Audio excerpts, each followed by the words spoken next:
490 BCE Persian empire के राजा Darius ने Greece में आक्रमण कर लिया। ग्रीस का कैपिटल एथेंस, यहाँ मौजूद कई मंदिर और हजारों मूर्तियां नस्तानाबूद हो गए और आने वाले कई सदियों तक ग्रीस का बच्चा बच्चा पर्शियंस के खून का प्यासा हो गया।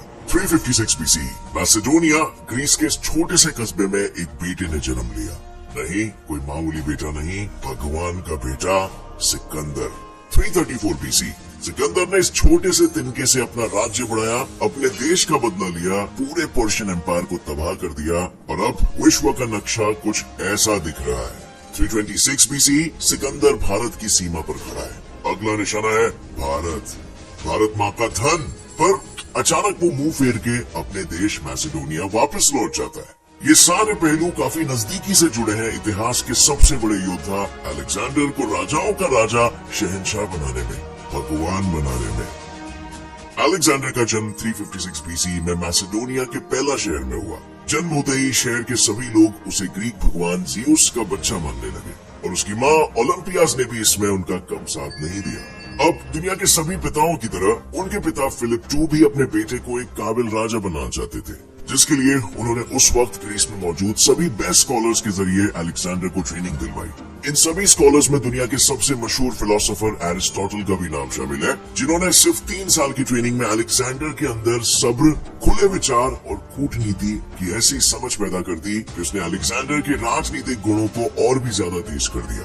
और इसकी पहली झलक मैसेडोनिया के लोगों को देखने मिली जब केवल 10 साल की उम्र में अलेक्जेंडर ने एक उत्तेजित घोड़े ब्यूसिफेलस को बड़ी आसानी से ट्रेन कर लिया। और इसके बाद केवल 18 साल की उम्र में अलेक्जेंडर ने अपने पिता के साथ मिलकर बैटल ऑफ चेरोनिया में हिस्सा ले लिया, जहां उन्होंने अपने सामर्थ्य से थीबिस और एथेंस की सेनाओं को मात दे दी। और ये अलेक्जेंडर के सफर का एक मुख्य मोड़ था। ये पहला समय था जब अलेक्जेंडर ने अपनी महानता का प्रदर्शन दिखाया और इसके बाद जाहिर सी बात है लोगों का उनमें मौजूद दिव्य विश्वास बढ़ता चला गया और इसी के साथ बढ़ता गया अलेक्जेंडर का अहंकार और पर्शियन साम्राज्य के प्रति नफरत।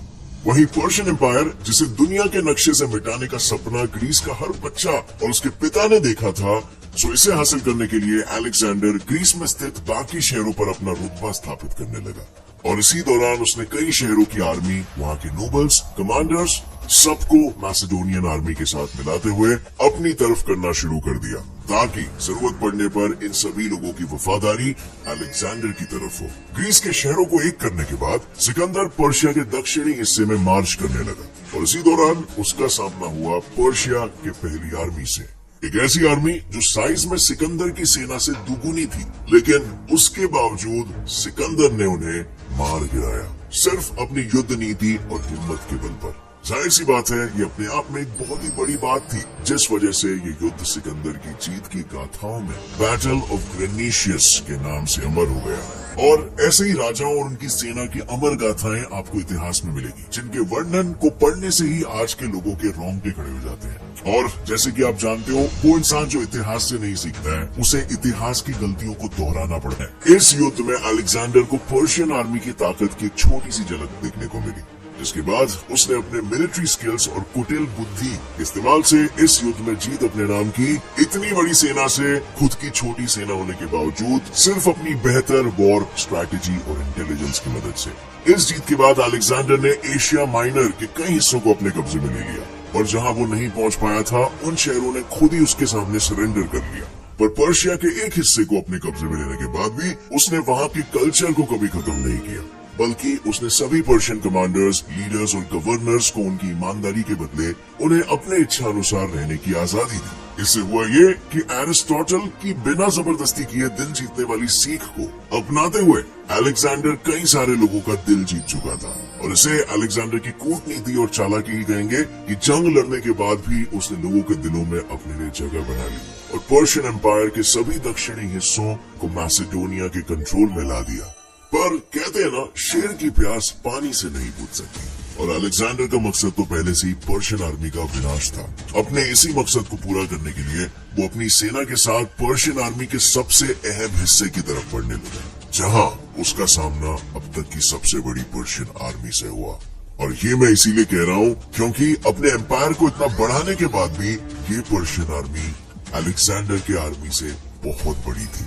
अलेक्जेंडर की आर्मी में थे सिर्फ 47,000 लोग और वहीं पर पर्शियन आर्मी में 1 लाख से भी ज्यादा लोग थे। लेकिन पर्शिया के राजा डारियस III अलेक्जेंडर की चालबाजियों से भली भांति वाकिफ थे और इसीलिए उन्होंने अलेक्जेंडर से होने वाले घमासान में ज्यादा सेना के होते हुए भी उन्हें सतर्क रहकर युद्ध करने की सलाह दी। हालांकि लाख कोशिशों के बाद भी डारियस अपनी सेना को अलेक्जेंडर से बचा नहीं पाए, क्योंकि जब इन दोनों राजाओं के बीच गौगमेला में जंग शुरू हुई तब रणनीति का इस्तेमाल करते हुए अलेक्जेंडर ने पर्शियन सेना को पहले अपनी सेना पर हमला करने दिया ताकि ग्रीक आर्मी पीछे हट जाए और फिर ग्रीक आर्मी के पीछे हटते ही जैसे ही पर्शियन आर्मी जीतने की लालसा से युद्ध भूमि के बीच में आए, वैसे ही वहां बने गैप के जरिए अलेक्जेंडर ने अपने काफिले को पर्शियन आर्मी के पीछे भेजकर वहां तबाही मचा दी। एज अ रिजल्ट जब डरा सहमा डारियस वहां से भागने लगा तब उसके ही कमांडर ने उसकी हत्या कर दी। ये जंग इतिहास के पन्नों में दर्ज हुआ एक ऐसा जंग है जिसने अलेक्जेंडर की किस्मत की काया पलट दी, क्योंकि इस युद्ध के बाद दुनिया का सबसे बड़ा साम्राज्य खत्म हो गया था और साफ और स्पष्ट रूप से भगवान का बेटा कहे जाने वाला अलेक्जेंडर महज 25 साल की उम्र में एशिया का मास्टर बन गया था।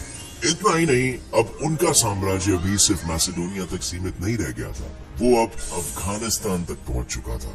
पर अब यहाँ पर सवाल ये उठता है कि क्या सिर्फ 2 वॉर्स और उसमें इस्तेमाल की गई वॉर स्ट्रैटेजीज ही अलेक्जेंडर को ग्रेट बनाती है? हम कहते हैं ना अलेक्जेंडर द ग्रेट। वेल नहीं, क्योंकि गौगमेला में मिली जीत के बाद अलेक्जेंडर ने सभी पर्शियन गवर्नर्स, मिलिट्री कमांडर्स और आम जनता का दिल जीतकर उनसे ग्रेट रिलेशंस बनाने की हर मुमकिन कोशिश की। उसने पर्शिया में ग्रीक कल्चर, कानून और रिलीजन कुछ भी जबरदस्ती लागू नहीं किया, उल्टा वो खुद उनके तीज त्योहार मनाने लगे। इतना ही नहीं, उसने किसी भी गवर्नर और ऑफिसर को उनकी पोजीशन से नहीं हटाया और सबसे बड़ी बात ये थी कि उसने अपने दुश्मन डारियस की बेटी से शादी भी कर ली, जिसके बदले में उसे एरिस्टोटल के सीख अनुसार लोगों की ईमानदारी और अपनापन मिला। पर अलेक्जेंडर कुटिल बुद्धि वाला इंसान था। वो जानता था जब तक लोगों का अच्छा भला फायदा नहीं होगा वो उसे तब तक अपना राजा नहीं मानेंगे, और इसीलिए युद्ध के बाद जब पर्शिया की तिजोरियां खुली तब मौके का फायदा उठाते हुए उसने सारी धन संपत्ति को अलग अलग हिस्सों में बांट लिया। इससे पूरे साम्राज्य में न सिर्फ अलेक्जेंडर की जय जयकार हुई बल्कि वहां पर धन संपत्ति और व्यापार भी बढ़ा।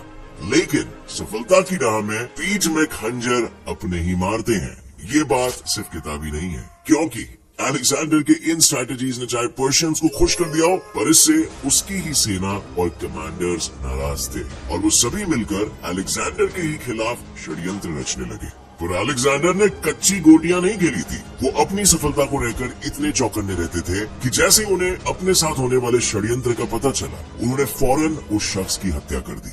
और ये बात और है कि जीत का नशा इंसान को किसी भी हालत में रुकने नहीं देता और इसी नशे की लत अलेक्जेंडर को भी लग चुकी थी। तभी तो अपने लोगों से धोखा खाने के बाद भी वो रुके नहीं, बल्कि पर्शियन आर्मी के बाद उनकी नजर ईस्टर्न बॉर्डर्स के पार इंडियन सब कॉन्टिनेंट पर पड़ी, जिसकी वजह थी इंडिया की नेचुरल वेल्थ। और इंडिया के इसी वेल्थ पर कब्जा जमाने के लिए अलेक्जेंडर की सेना खैबर पास को पार करते हुए इंडियन सब कॉन्टिनेंट तक पहुंच गई, जहां उनका सामना हुआ पौरव राज्य से, जो आज का पाकिस्तान है, वहां के राजा पोरस से, जो किसी भी कीमत पे अलेक्जेंडर को भारत की भूमि में अपना राज्य स्थापित नहीं करने देना चाहते थे। इसी वजह से दोनों के बीच जंग छिड़ गई। ये जंग अलेक्जेंडर की सेना के लिए अब तक की सबसे ज्यादा लंबी, मुश्किल और खतरनाक जंग थी, क्योंकि दुनिया के बाकी राजाओं ने अलेक्जेंडर की कुटिल बुद्धि के आगे अपने घुटने टेक दिए थे, लेकिन वहीं पोरस महीनों बाद भी हार मानने के लिए राजी नहीं था। हालांकि राजा की कड़ी मशक्कत के बाद भी उनकी जीत नहीं हुई, लेकिन उनकी युद्ध कला और उनके जज्बे ने अलेक्जेंडर को काफी प्रभावित किया। इसके बाद उसने खुद पोरस को न सिर्फ इंडियन सब कॉन्टिनेंट में राज करने दिया, बल्कि भेंट स्वरूप उसने और ज्यादा राज्य भी दे दिया। लेकिन हैरानी की बात तो ये है कि जिस राजा को दुनिया में कोई हरा नहीं पाया, उसकी मौत 32 इयर्स की कम उम्र में हो गई।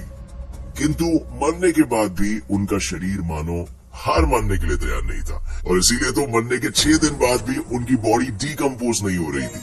दरअसल जून 323 BCE में अलेक्जेंडर बेबीलोन पहुंचे थे, जहां 10 दिनों के बुखार के बाद उनकी मौत हो गई, जिसके बाद उनके शरीर को जब दफनाया गया तब उनकी बॉडी 6 दिनों तक डीकम्पोज नहीं हुई। हालांकि अगर इस पर मॉडर्न रिसर्चर्स की माने तो अलेक्जेंडर को स्ट्रोक की वजह से पैरालिसिस हो गया था, जिसकी वजह से उनकी बॉडी में ऑक्सीजन की डिमांड कम हो गई होगी, उनकी आंखों की पुतलियां बड़ी हो गई होगी और उनका सांस लेना लगभग ना के बराबर हो गया होगा। और क्योंकि तभी के वैद्य दिल की धड़कन की जगह सांसों को चेक करते थे, और इसीलिए हो सकता है कि उन्होंने अलेक्जेंडर को समय से पहले ही मृत घोषित कर दिया। इसका मतलब यह है कि अगर अलेक्जेंडर कुछ साल और जी जाते तो पूरी दुनिया में उनका साम्राज्य न जाने कहां कहां तक फैला होता। चाहे कम उम्र में मरने की वजह से अलेक्जेंडर पूरी दुनिया पर राज नहीं कर पाए हो, लेकिन इससे इस बात को झुटलाया नहीं जा सकता कि सिर्फ उसी की वजह से ग्रीक संस्कृति की झलक हमें प्राचीन काल के हर हिस्से में देखने को मिलती है। यही नहीं, उनकी मौत के बाद उनका साम्राज्य भले ही खत्म हो गया था, लेकिन अगले 200 सालों तक इंडो ग्रीक किंगडम्स के जरिए ग्रीक इन्फ्लुएंस बरकरार रहा, जिसे हेलेनिस्टिक एज के नाम से भी जाना जाता है। और इसी वजह से ग्रीक भाषा भी मैसेडोनिया से 22,000 माइल्स की दूरी तय करते हुए इंडिया तक पहुंच पाई, और साथ ही इंडिया में किए गए उसके हमले के बाद ही सेंट्रल एशिया और वेस्ट के बीच ट्रेड रूट्स एस्टैब्लिश हो पाए। इसके अलावा आज दुनिया में कम से कम 50 सिटीज अलेक्जेंडर के नाम पर है, और इनमें से कई सिटीज की स्थापना खुद अलेक्जेंडर ने की थी, जहां आज लाखों में लोग रहते हैं। और सिर्फ सिटीज ही नहीं, उसने जाते जाते लोगों को अपनी मिलिट्री टैक्टिक्स भी दी, जिसे आज कई मिलिट्री एकेडमीज में पढ़ाया भी जाता है। अगर हिस्टोरियंस की माने तो अलेक्जेंडर इतिहास के उन लोगों में से थे जिनका जिक्र सैकड़ों भाषाओं और कल्चर्स में किया गया है, जैसे कि Persian, Arabic, Sanskrit, Roman etcetera. इतना ही नहीं, हिंदी का फेमस एक्सप्रेशन जो जीता वही सिकंदर, इसमें भी सिकंदर का मतलब कोई और नहीं बल्कि अलेक्जेंडर